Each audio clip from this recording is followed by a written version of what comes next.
Hello नमस्कार दोस्तों, आप सभी का स्वागत है बीके एन गुरुजी के अंदर। आप लोगों को का बहुत बहुत धन्यवाद, आप इस चैनल से जुड़े रहे हो। तो सबसे पहले मोटिवेशन स्पीच के साथ हम अपनी क्लास स्टार्ट करते हैं। संघर्ष और धैर्य के साथ ही आप अपनी मंजिल हासिल कर सकते हो दोस्तों। अगर आपको जीवन में कुछ करना है ना दोस्तों, तो संघर्ष तो करना ही करना है, साथ में धैर्य भी रखना पड़ता है। और जो इंसान धैर्य रखता है वो आगे कहीं ना कहीं मंजिलें प्राप्त करता है दोस्तों। इसी के साथ में हम करंट जी के क्वेश्चन आपको बताएंगे। आप लोग चैनल को लाइक शेयर सब्सक्राइब जरूर कर दीजिएगा। सबसे पहला जो क्वेश्चन आता है दोस्तों कि भारत के नियंत्रक और महालेखा परीक्षक कौन है, यानी CGA। अब इसका आंसर बताइएगा दोस्तों, कमेंट कीजिएगा कि CGA भारत का कौन है। गिरीश चंद्र मुर्मू, अनिता चौहान, वाई चंद्रचूड़ और राहुल द्रविड़। तो दोस्तों बताइएगा इसका जो राइट आंसर रहेगा दोस्तों वो कमेंट में प्लीज़ कीजिएगा, ताकि हम आपको बताते रहेंगे, आगे से आगे जुड़े रहेंगे। तो गिरीश चंद्र मुर्मू जो है इसका बिल्कुल राइट आंसर है। थोड़ा सा देख लीजिएगा दोस्तों, ये है भारत के CGA यानी control and auditors general of India. दोस्तों याद रखना, इसका पूरा नाम भी एग्जाम में बहुत बार पूछा जाता है कि CGA का पूरा नाम क्या होता है। तो controller and auditors general of India दोस्तों। और ये भारत का सबसे बड़ा जो है वो कंट्रोलर होता है। इसके बारे में थोड़ा सा पढ़ लेते हैं अपने कि गिरीश चंद्र मुर्मू ने 8 अगस्त 2020 को भारत के नियंत्रक एवं महालेखा परीक्षक के रूप में कार्यभार जब ग्रहण किया। इससे पहले मुर्मू जम्मू एंड कश्मीर संघ राज्य से पहले उपराज्यपाल थे ये, यानी पहले ये जो जम्मू कश्मीर के उपराज्यपाल भी रहे हैं दोस्तों। इसके बारे में बताया गया है। और ये क्या होता है दोस्तों, देखिएगा, भारत का नियंत्रक एवं महालेखाकार यानी CGA कंट्रोलर जो होता है वो कंट्रोल करता है, ठीक है ना। तो क्या क्या कंट्रोल करता है वो देखिएगा। भारत के संविधान का सबसे महत्वपूर्ण अधिकारी यही होता है, और एक ऐसा व्यक्ति जो यह देखता है कि संसद द्वारा अनुमान्य खर्चों की सीमा से अधिक धन खर्च हो रहा है या नहीं हो रहा है, उनको कंट्रोल करना, ठीक है ना। और वो धन जो है वो कहाँ पर खर्च हो रहा है वो भी कंट्रोल करने का इनका काम होता है।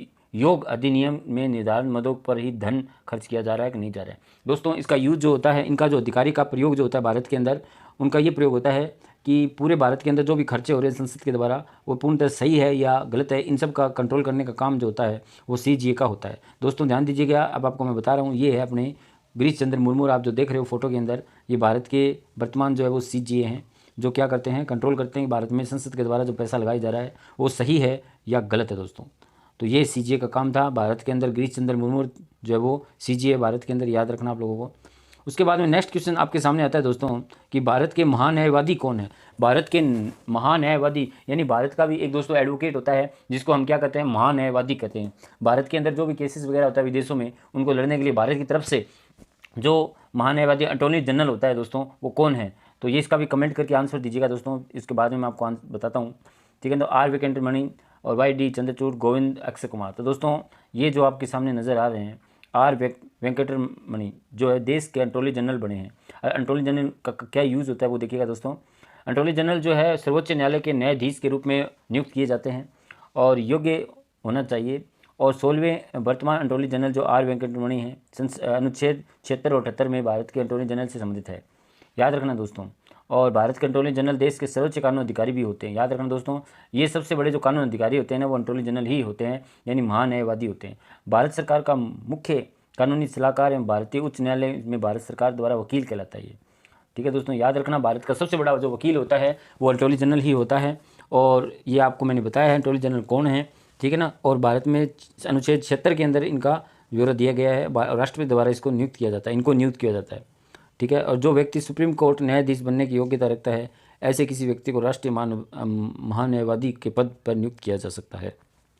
तो बहुत बड़ा पद है दोस्तों, ये भारत का वकील के रूप में कार्य करता है, ठीक है ना। और ये पद बहुत बड़ा पद है, और भारत के अंदर जो भी कानूनी कार्रवाई होती है उनका जो ब्यौरा होता है वो इन्हीं के पास होता है, ये इसके अंदर बताया गया है दोस्तों। नेक्स्ट क्वेश्चन आपके सामने आता है, बहुत ही अच्छा क्वेश्चन है, ये नियुक्ति कर दी गई है। नेक्स्ट क्वेश्चन आता है कि अभी भारत के मुख्य न्यायाधीश कौन है। वह भारत के 50वें न्यायाधीश है, ये भी याद रखना। ये मुख्य न्यायाधीश तो है, लेकिन जो अभी नियुक्त हुए हैं वो 50वें न्यायाधीश थे। तो जस्टिस DY चंद्रचूड़, नरसिंह मोहम्मद, सुब्रमण्य शेखर सुमन, चंद्रशेखर, अजीत बनर्जी, कौन है दोस्तों बताइएगा। दोस्तों कमेंट में आंसर जरूर देते रहा करो, ताकि हमें नॉलेज होता रहे, ठीक है ना, आपको कितना समझ में आ रहा है।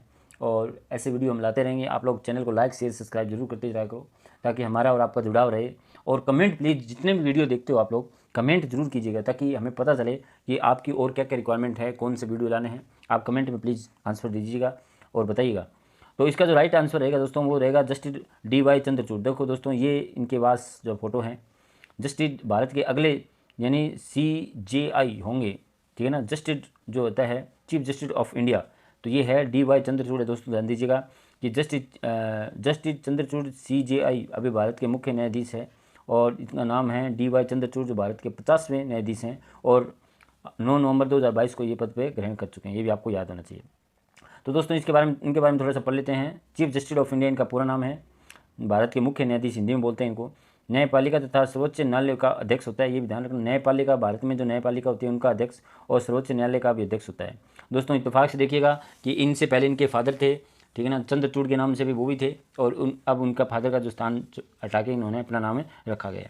तो भारत का संविधान भारत के राष्ट्रपति को निर्वाचन मुख्य न्यायाधीश के परामर्श में अगले मुख्य न्यायाधीश को नियुक्त करने की शक्ति प्रदान की है, जो 65 वर्ष तक की आयु तक इनमें सेवा दे सकते हैं, और हमेशा सर्वोच्च न्यायालय का अगला वरिष्ठतम न्यायाधीश होता है। दोस्तों मैंने आपको बताया ये 65 वर्ष तक आप इनको जब काम कर सकते हैं। मुख्य न्यायाधीश जो है वो भारत के चीफ जस्टिस ऑफ इंडिया जो DY चंद्रचूड़ जी हैं, ये भी आपको याद रखना है। पार्ट 2023 69वां वे राष्ट्रीय फिल्म पुरस्कारों के विजेता की सूची में अभिनेता कौन है। दोस्तों ये नेशनल अवार्ड अभी चल रहा है, ठीक है ना, और फीफा अवार्ड जो भी है, फाल्के अवार्ड है, वो भी मिला है 52 भाई, ये भी आप बताइएगा। तो इसका जो अभिनेता है, जो फिल्म फेयर जो थे, अल्लू अर्जुन, ये याद रखना आप लोगों को। ये इसका राइट आंसर, अल्लू अर्जुन को अभिनेता में पुरस्कार मिला है, याद रखना। तो दोस्तों ध्यान दीजिएगा, इसके अंदर क्या है, 69वां राष्ट्रीय फिल्म अवार्ड समारोह इस साल नई दिल्ली में हुआ है, और आलिया भट्ट, रणबीर कपूर, और उसके बाद में अल्लू अर्जुन, कृति सेनन और करण जौहर जैसे प्रतिष्ठित जो फिल्म जो कि हस्तियाँ थी उनको पुरस्कार किया गया। देश के सर्वश्रेष्ठ बहुत ही ऊंचे लेवल के जो अवार्ड है इनको मिला है, तो ये बहुत बड़ी बात है दोस्तों। और अभी आप मेरे को बताइएगा, मैंने आपको पिछली वीडियो में बताया था कि दादा साहब फाल्के पुरस्कार अभी जो किसको मिला है, और आंसर कीजिएगा, आगे आगे हम आपको बताते रहेंगे। चैनल को लाइक शेयर सब्सक्राइब जरूर कर दीजिएगा।